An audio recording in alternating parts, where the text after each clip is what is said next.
Hello and welcome to Let's Challenge. This week I'm continuing the Leatherweb Challenge and going through the treasury, and we've already seen a few blats flying through. I've been trying to find out if there's a bat in every stage or not. That's the only reason why I'm mentioning that. And this stage actually has a lot of bats because even the boss of the stage is a big old bat made of treasure. And this stage in particular has a lot of cool effects. I think that's what I like about it. That's what remember what stands out. Besides all the gold, of course, there's tons and tons and tons of gold. You even have gold skeletons, but the effects kind of add to that, and they have the treasure chests that spit out even more gold and stuff, and the big gold piles have cool effects flying off of them. So there's tons of shiny stuff and tons of gold and treasure. And I would say of all the games I've played that has kind of a treasure room or something, this one is probably the most extravagant and gold filled and stuff. Like, I'd even say it feels like it has as much gold as some of the new Super Mario Brothers levels. Like some of the new Super Mario Brothers games are newer, not necessarily. I guess I'm thinking of the one on Wii U in particular, and maybe 3DS.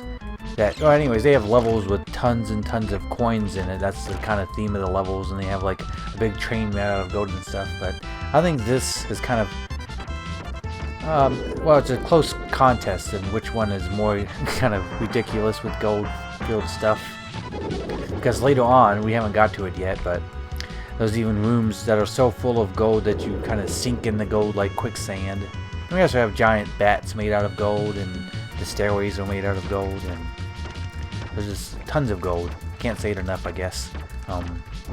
But yeah, I already got past the other cool effect that I wanted to talk about, which is just the ghosts. When you start the level, it had all the cool ghosts flying by, and an interesting thing about them is that when you pause the game, the ghosts still just continue their animation. I always thought that was a weird thing. And in this room, well, this is the room where you actually sink in the gold. But the other thing I was gonna say is the weird rocks in the background. I always thought well, it looks like a bunch of alien heads, and it's really weird. But I guess that's just seeing faces and things.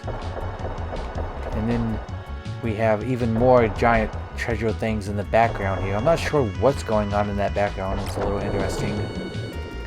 Like, it almost looks like I don't know, a sunken boat or something way back there. Like maybe there's a ship that sank and has treasure in it too. Anyways, that's a cool secret here. It's pretty easy to find, but I remember I actually first saw that secret that I was in there on the back of a cereal box. I remember, I don't remember what brand of cereal it was, but they had secrets, Super Nintendo game secrets for a little while on the back of the box, and that was one of them. The other one is kind of cool, is if you jump on a treasure chest a lot in this stage, it will give you a piece of meat. Like, I think you have to jump on it over 200 times, so I didn't actually bother doing that because it takes a long time. But those were both cool little secrets that I learned from an old cereal box when I was a kid. Oh, there was one more treasure chest, so I can show it a little bit. I'm not gonna jump on it 200 times, but yeah. One thing I did learn about the treasure chest, if I can do it, there, I did it once. You might not have noticed, but if you jump just right, you can kind of jump on it without closing the lid. There, I managed to do it twice. Anyways, I learned that just while jumping on them a whole lot. I thought it was a little weird and cool thing to show off.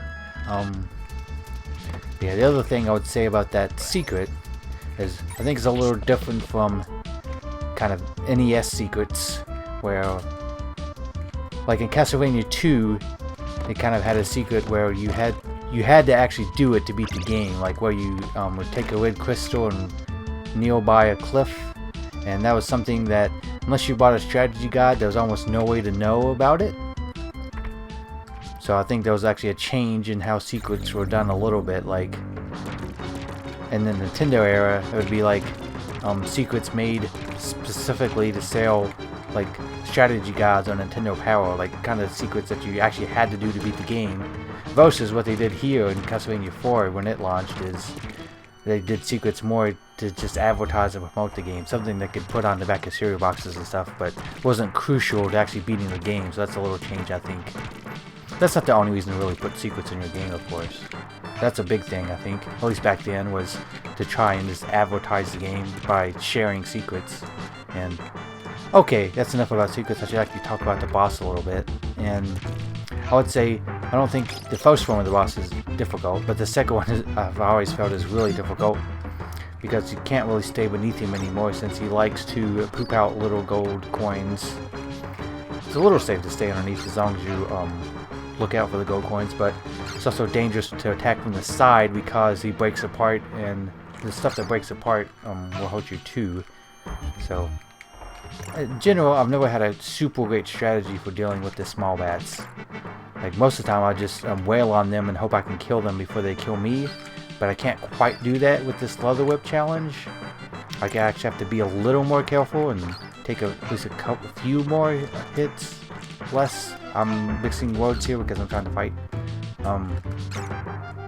But once I get one down, it should be a lot easier. Like once you can, because they kind of have partially separate health, and once one will go down, it should get a lot easier. Okay, so hopefully I can do this without dying. So I'm gonna try to take my time. Don't have many places to go there. Okay. Almost, it's so close. Also, again, we have the aliens in the background with the weird rocks. Really being careful, because I'm only have, I guess, 3 hits. I think these guys only do like 1 damage. Okay, 1 bat left. I don't want to double KO. Okay, we're good. Oh yeah, this is another stage where once you get the orb, it lets you move around a little bit because some stairs up here. Well, that was a really close one. But these last bosses do get a bit tougher. There is, I guess, one more stage before the kind of final stage that's kind of broken apart into mid-bosses and then Dracula or whatever. Anyways, that's it for this video. As always, thanks for watching. I'll see you with the Clock Tower next week. Bye-bye!